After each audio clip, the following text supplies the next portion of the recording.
I'm Jim Cramer, and welcome to my world. You need to get in the game! Firms are going to go out of business, and he's nuts! They're nuts! They know nothing! I always like to say there's a bull market somewhere, and I promise Man to money, find just you can't afford! I'm Kramer, the man money. Welcome to Kramerica. Other people are trying to make friends. I'm just here to make you a little money. Now, my job isn't to just entertain you, it's to educate you. So please call me at 1-800-555-CNBC. Now, every night I try to help you countries make your countries more prosperous politically and economically, or sometimes both. Hallelujah. Funny, ever since the Peace of Westphalia, that button has been making my ratings go down. So anyways, what are we going to talk about today? Well, we're going to talk about Jean-Baptiste Colbert and Louis XIV, what they've been doing to help economies of countries around the world. And of course, we're talking about mercantilism. Now, in essence, mercantilism is economic nationalism. Now, what does that mean? It is a system of regulations by the government to increase the power of the state and promote trade. And the brilliance of mercantilism really lies in its simplicity. A, secure a favorable balance of trade by trading more and buying less. The idea behind this is that there's a limited amount of wealth in the world. There's a limited amount of gold and silver circulating, and what you want to do is retain as much as possible. Next, you want to subsidize industry. Make your country's product the best and cheaper than any other by subsidizing industry and helping your own nation prosper. Promote domestic manufacturing. Have high external tariffs and low internal tariffs. That way you promote your own products within your country and you make the other products coming in more expensive. And with the ultimate goal being achieving self-sufficiency. The ultimate goal that Colbert had in mind was to buy nothing, sell everything. And it's so damn simple, you wonder why Spain can't seem to get it right. Damn! Now, the problem with mercantilism. How do you secure a favorable balance of trade when everyone is trying to secure a favorable balance of trade? This is where the flaw in mercantilism arises. And what's the answer? Colonies. It's so simple. Colonies! Now, what is the effect of these mercantilist policies? Well, in essence, everybody wins. In the motherland, what you're going to do is you're going to see a large increase in exports and a huge increase of raw materials from your colonies. Your colonies are your lifeline.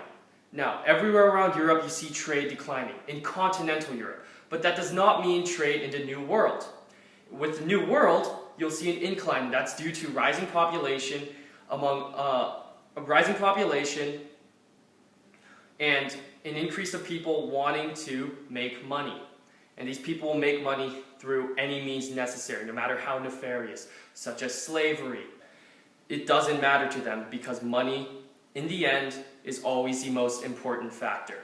And it's crazy how beneficial economic nationalism is to the colonies too. What you're going to see is that the people of the New World, who went to the New World to seek freedom, yet are still tied to the motherland, they're going to be making more money, on average, than the people in the motherland. It is a win-win for everyone, and the crown will only get stronger. So anyways, let's take our caller. Who do we have? We have Charles II of Britain. Hello, Charles. How can I help you? Hello, Governor. This is Charles II of Britain. Hi, Charles. Sorry about your daddy, Charles I. But it's good to see the Stuarts back in power. Oh, bollocks, Mr. Kramer, you are quite the willy-wally. Anywho, Governor, my question for you is what should us Englishmen do for English mercantilism? Okay, Charles, brilliant question. Well, the thing is, you're already doing the right things. You are the leading maritime power as of now, with the Dutch failing to capitalize. You have colonies that you can trade with. They are a huge market, the Americans, and they are a source of raw materials. But what you need to do, and what you will do... Trust me, you will do this. I'm actually from the future and my name is Daniel Kim. That's a weird button. Is to further expand on the Navigation Act set by Oliver Cromwell. You have these colonies, right? Oh yes, those bloody ingrate American snobs. Snobs or not, Charlie. Can I call you Charlie, Your Majesty? These colonies are very valuable to the crown, and you need to retain their value by monopolizing them. Make sure the Americas are only trading with England and England only. Force Americans to use British crews for exportation to ensure that they are trading with Britain. Okay? You do not want the Dutch to tap your market. Now the problem. You're undercutting the power of the Dutch, and this will anger them. It happens. It happens. The Dutch are advanced and skilled sailors, but they do not wield the power, the military power that you, Great Britain, possess. And we are the same, Charles. We're not about the friend-making business. That's just not what we're in it for. We're in it for the money. Now, England will become the economic superpower of Europe if you do the things right, and you will. And it will all be due to the colonial front.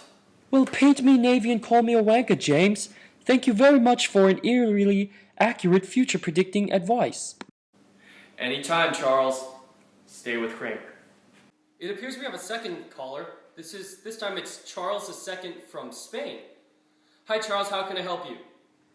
My name is Charlie. I'm sorry, Charles. I didn't catch that. Blah, blah, blah, blah, blah, Charles, blah, I'm blah. going to need you to calm down right now. I like You know turtles. what? I'm a professional. I don't need this. Stay with Kramer. I like to say there's always a bull market somewhere, and I promise to try to find it just for you right here on Mad Money. I'm Jim Kramer, and I'll see you next time.